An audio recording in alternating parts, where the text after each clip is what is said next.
The 7,011th meeting of the Security Council is called to order.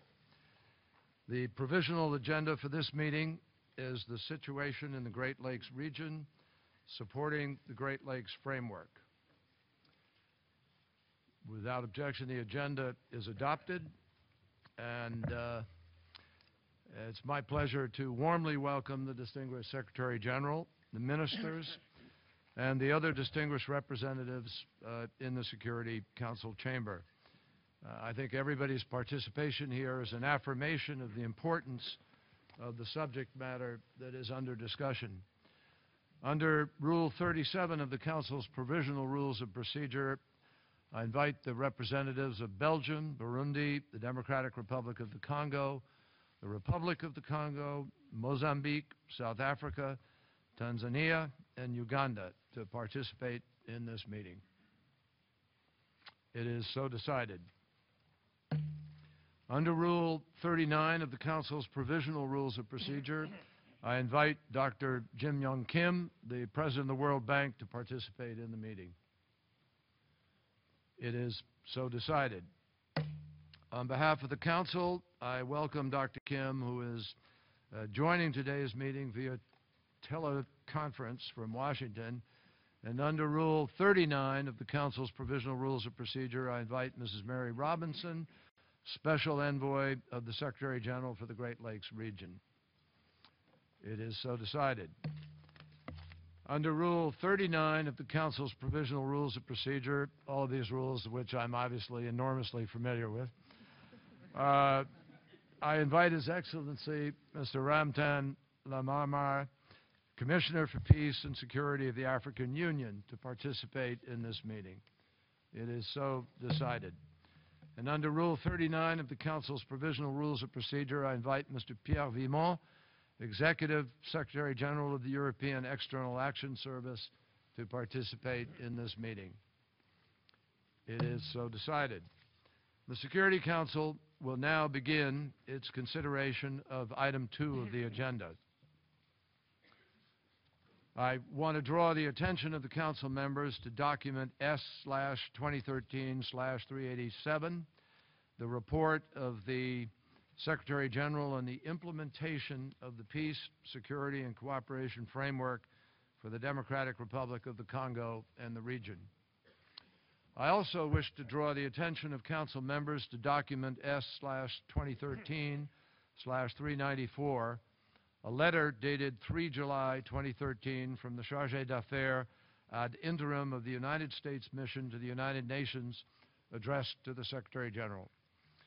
And before you is a statement by the President on behalf of the Council on the subject of today's meeting. I want to thank all the Council members for their very valuable contributions to this statement.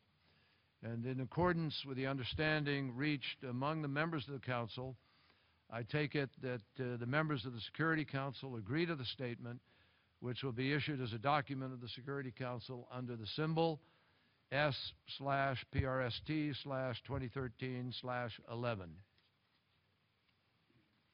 It is so decided. Now it is my privilege, and I mean that, an enormous privilege, to make a statement in my capacity as the Secretary of State of the United States of America. I begin by saying how genuinely honored I am to be able to join you at the United Nations, presiding over the Security Council in our role for this period as the Secretary of State. And it's also a privilege to chair the Security Council on a subject, a challenge that is central to the mission of this vital organization, that is realizing the promise of peace. For far, far too long, far too many lives in the Democratic Republic of the Congo and the broader Great Lakes region have been ravaged by targeted, grotesque violence. They have been subjected to human rights abuses, and the region has been disrupted by dangerous instability. The crisis that we witness today underscores what we already know. It is a stark reminder of what fills the vacuum.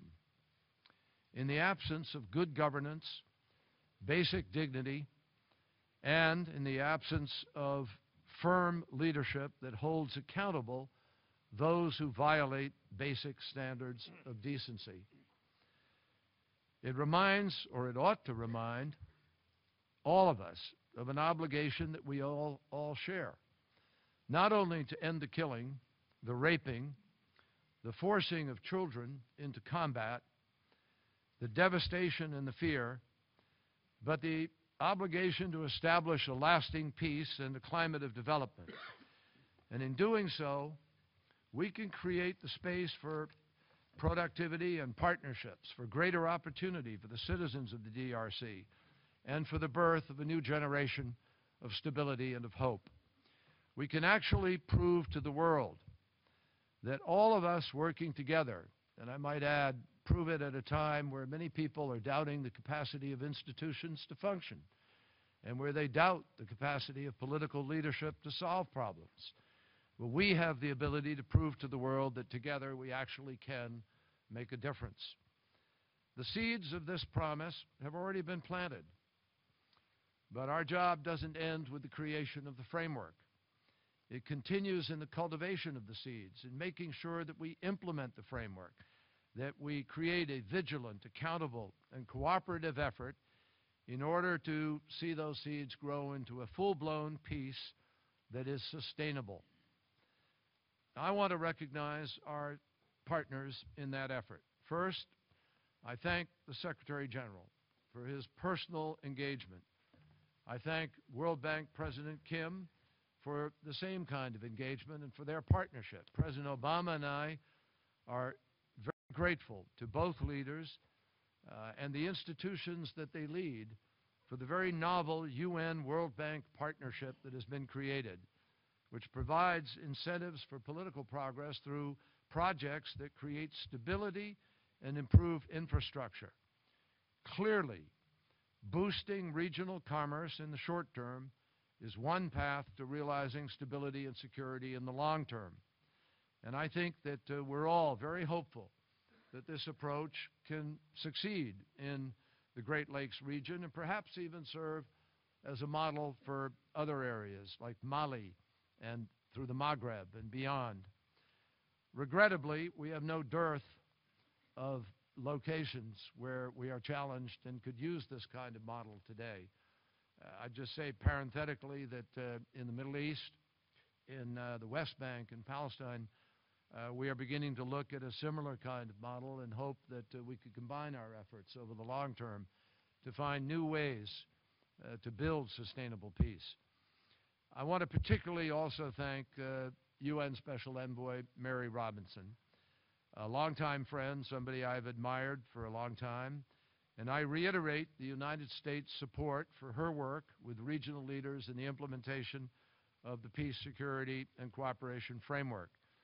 We particularly welcome the priority that she places on including regional women's groups, local communities, and civil society in the framework peace process as we seek to break the cycle of violence and break down the barriers between humanitarian aid and the people who are desperate for it. The day before President Obama nominated me to be Secretary of State, I met with Denis Mukwege, who just a few weeks earlier had fled the DRC after an attempt on his life. Denis has demonstrated the courage to stand up and protect women and children from the weapons of war, which too often people only talk about in a whisper. The victims of these horrific crimes and humanitarians like Dr. Mukwege, who protect and treat those people, and all of the people in that region desperately need a voice. And I know, and I obviously, because he chose her, the Secretary General knows that Mary Robinson is committed to being that voice as the region and the international community address the full range of issues involved in translating the broad principles of the framework into concrete benchmarks for implementation. So thank you, Mary Robinson, for what you're doing. We're grateful for your continued public service. It's also a great pleasure for me today to introduce all of you and to introduce U.S. Special Envoy Russ Feingold, former Senator Russ Feingold. The suffering in the Great Lakes, which we are going to debate and talk about here today, is a high-level priority for President Obama and for me, and it is one that we believe must be met by high-level leadership. I had the pleasure of working in the United States Senate for 18 years with Senator Feingold, and there is no one, in my judgment, in the Senate who was more trusted for his expertise in African issues. He brings enormous intellect, passion, and courage to this challenge, and I'm very pleased that he has consented to take this on. I also bring you the greetings of former Ambassador of the United Nations, Susan Rice, who asked me to give you a warm good morning and hello. And we chatted briefly before coming here so I could get the latest tips on exactly what to do and what not to do today.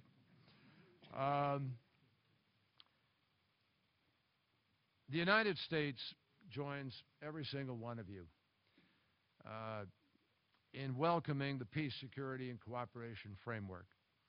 It is a very important first step. But we also recognize that the progress the region has made since February is extremely fragile. And the key question before all of us today is whether the commitments prescribed in the framework can be kept, will be kept.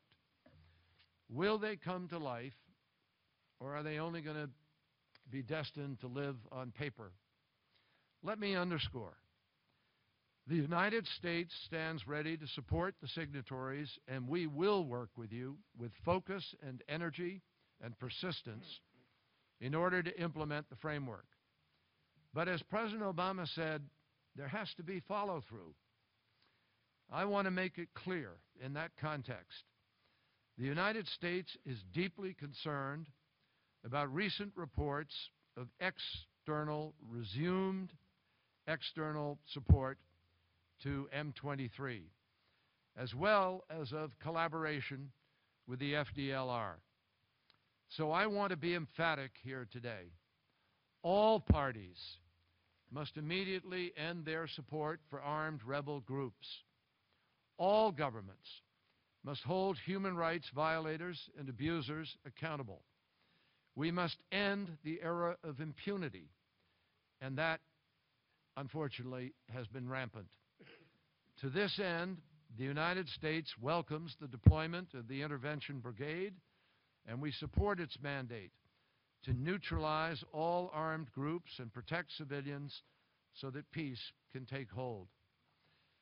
We believe that it is now time for everyone in the region to exercise restraint and to return to the constructive path that you have set out for yourselves, to move forward together so that we can address the root causes of this conflict and end it once and for all. I believe this is doable. I believe it is the absence of governance and the absence of an international presence that has created the vacuum that has permitted people to act with the impunity they have acted. I know that moving ahead isn't easy. I know it takes courage. But we have to all accept that this is our responsibility.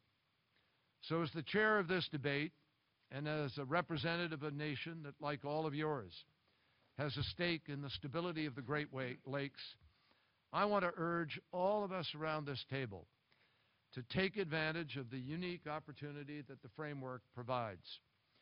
The United States challenges, respectfully, all of those who have committed themselves to the framework to respect, in turn, the national sovereignty and the territorial integrity of the DRC.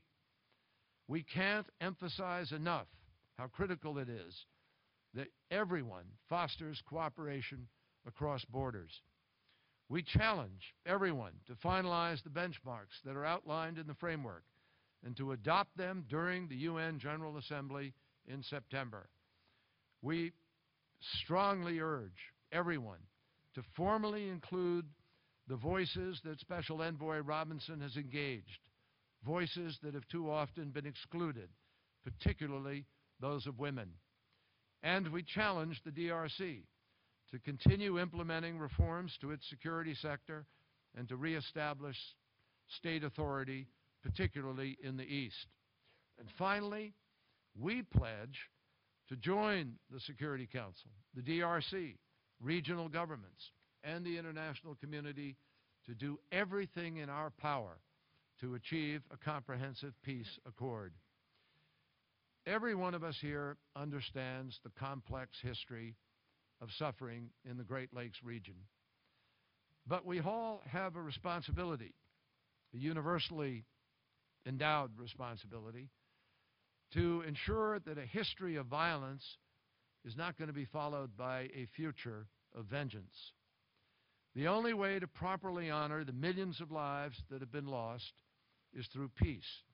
And the only way to achieve that peace is for the United Nations and all of the countries in the region and all of the countries with the capacity to step up and help to show the way forward. So thank you for the privilege of sharing a few thoughts with you.